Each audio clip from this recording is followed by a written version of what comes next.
ఓం శ్రీకృష్ణ పరబ్రహ్మణే నమః. శ్రీమద్భగవద్గీత అథ 10వ అధ్యాయः.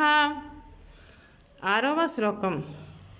మహర్షియః సప్త పూర్వే చత్వారో మనవస్తథా మద్భావా మానసా జాతా ఏషాం లోక ఇమాః ప్రజాః. హరి ఓం. ఈ సృష్టికి అంతటికి మూల పురుషులని చెప్పబడుచున్నది. అత్రి మొదలగు సప్త ఋషులు సనకాది ముని కుమారులను స్వయంభువ ప్రభృతి మనువులను తొట్టతొలుత నా సంకల్పమున పుట్టినవారే అని భగవంతుడు చెప్తున్నాడు అర్జునునికి. జై శ్రీకృష్ణ పరమాత్మకి జై.